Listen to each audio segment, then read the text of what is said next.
Hi there everyone, this is Dr. Lynch, and today I'm going to teach you how to use RCC's library resources to find scholarly sources and also some non-scholarly sources. So as I'm logging into the system, you'll just be able to follow my steps. I'm going to go to my RCC, and my credentials are already stored, so it's logging me right in, otherwise you would have to log in. Next, I'm going to go to the library. Okay, see that little library icon? I clicked on that. And now here I am at the home page of the library. Now, the first thing I want to reinforce to you is this Ask Us button. If you click that button, you have the opportunity to direct a question to a librarian, and they love getting your questions.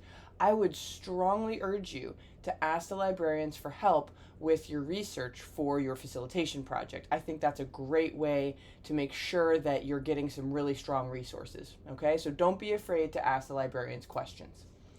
Now, your job is to find some really strong sources for us to read about your topic, and preferably they're sources that tackle different perspectives on the topic, right? That really make us think, that are written by experts. So the question is, how do we find those kinds of sources? There's a distinction between peer-reviewed scholarly sources and other kinds of sources. Both kinds are important, but the scholarly peer-reviewed sources are something that you need to have at least one of.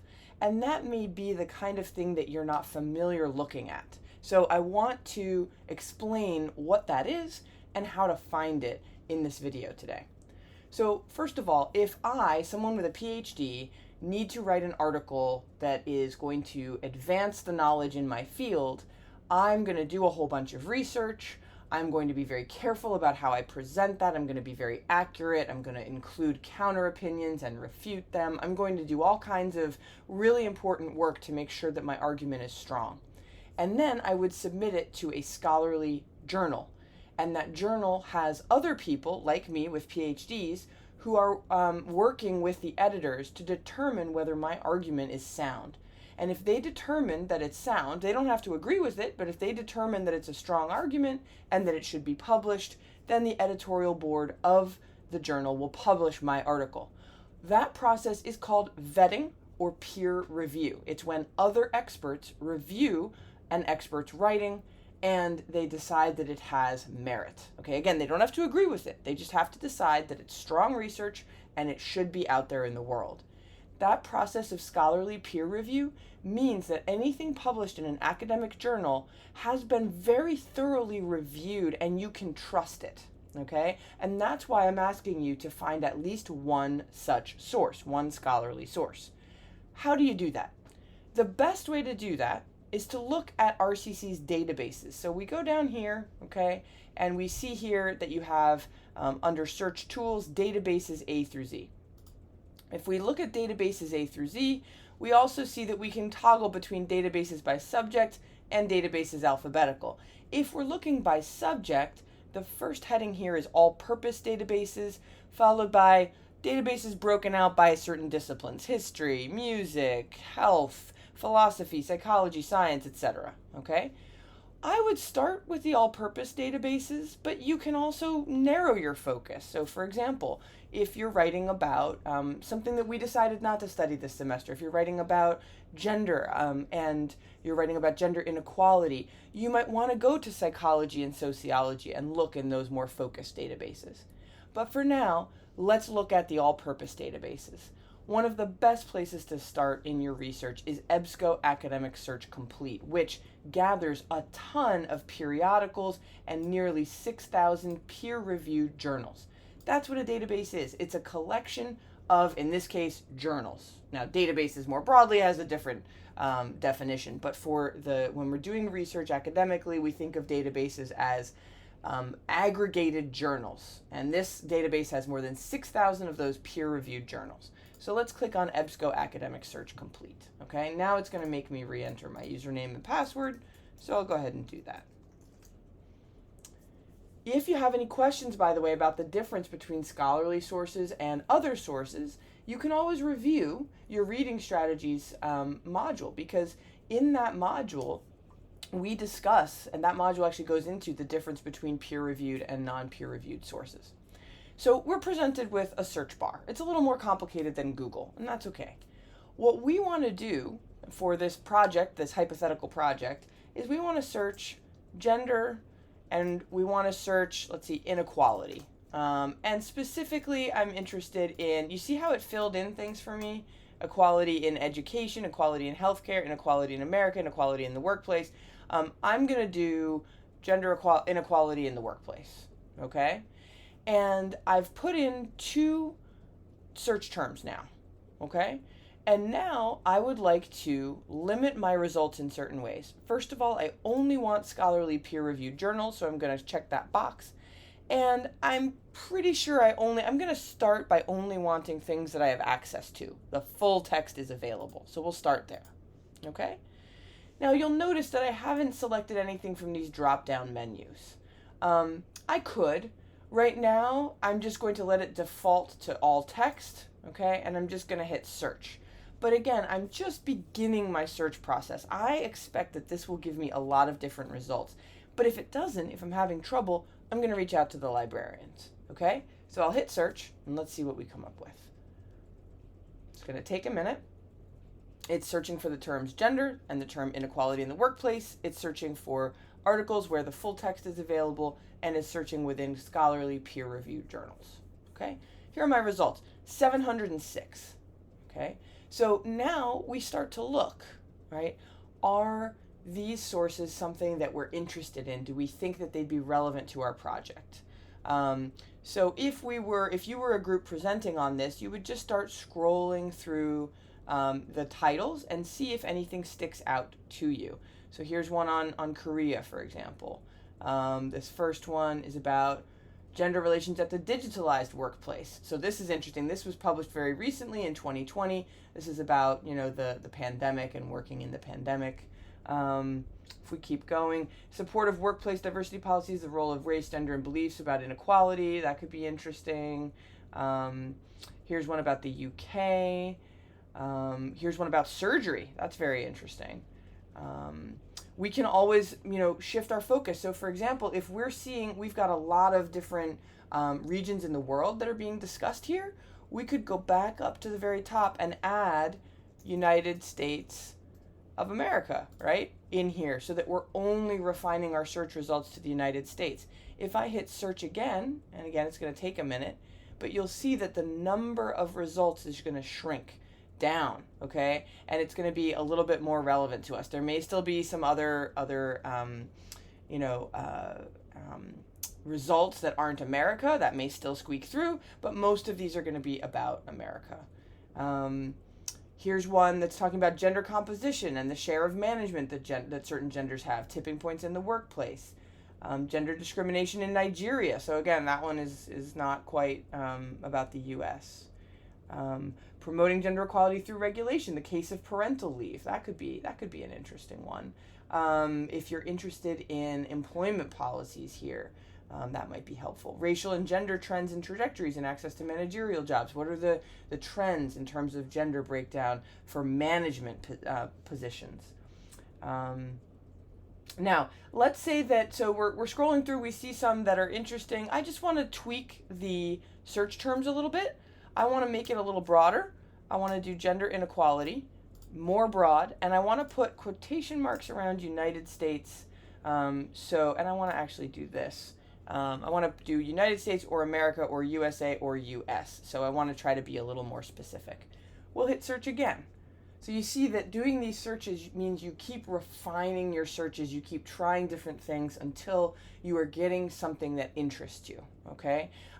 If you are not getting anything that interests you, if you're getting 0 results, if you're really having trouble, what are you going to do? You're going to ask the librarians, okay? And ask them for help because they will happily help you for free.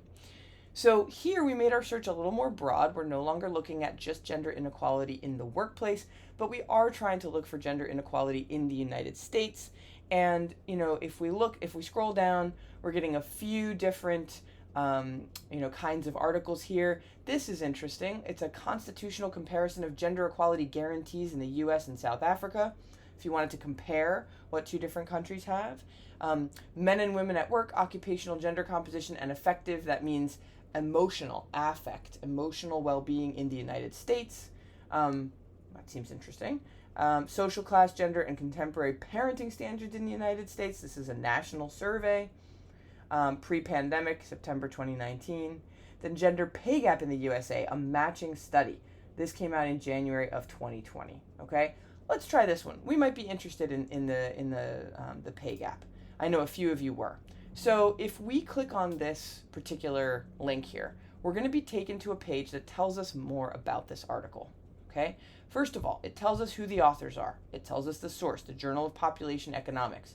It tells us when it was published, January 2020, volume 33 of that article, issue 1, because it's the first issue of the year, January. You would expect issue 1.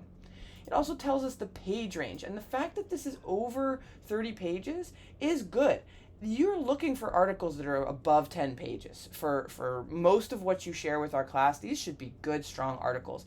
If you've got, 2 that are above 10 pages and 1 that's maybe a little less, that's okay. But you want there to be a lot going on in your articles so that we're really digging into the topic, okay?